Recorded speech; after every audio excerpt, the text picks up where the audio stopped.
Hi everybody, this is Monty with Mindful Higher Ed, and in this video I'd like to talk about the 3 reasons why I teach meditation in the classroom coming up. Hey everybody, this is Monty with Mindful Higher Ed, and I just wanted to share for a moment why I teach meditation in the classroom. I've been doing this for the past 2 or 3 years now at the University of Richmond.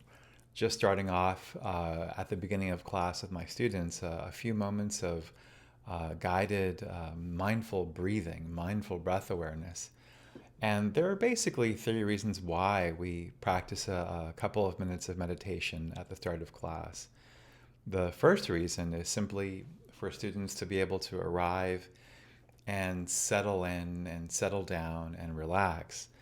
And with so much going on, especially during the pandemic, I think we owe it to our students just to allow them to breathe, to literally catch their breath, and to literally just find a moment to pause and recenter.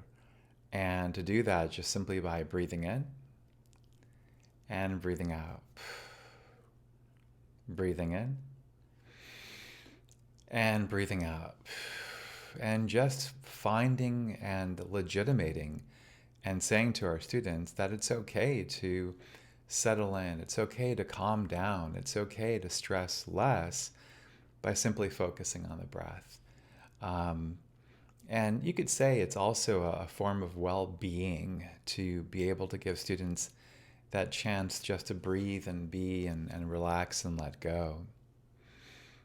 The second reason why I offer meditation to my students is if my students can be a bit more calm and if they can settle a bit more, then they can be a bit more focused, they can be a bit more efficient, they can be a bit more present with their studies, and that means that they'll be better at taking notes, better at listening to the lecture, and even probably being more effective at communicating what they want to one another in class discussions. So meditation brings them more into focus in the moment, and I think pedagogically that helps them be a bit more effective in the classroom.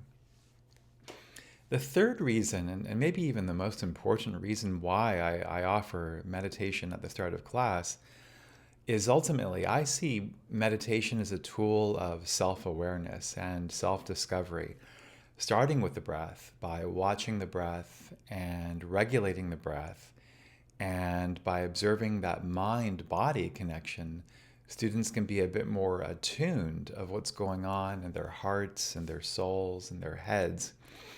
And if Socrates was right in that the unexamined life is not worth living, then I think we also owe it to our students to allow them a moment or two to be able to settle in and to be a bit more aware of their own thought processes by letting them be with the breath. And what happens when you meditate is that thoughts arise, and mindfulness is a way of being present in the moment, paying attention with kindness to yourself, that moment-to-moment awareness, and being aware of what your thoughts are like, and being able to watch those thoughts, and to have that metacognition of observing what you are thinking and reflecting and understanding the nature of your thoughts, the nature of the origins of what led to your thinking, the origins of what led to maybe your prior behavior as a student. And you can reflect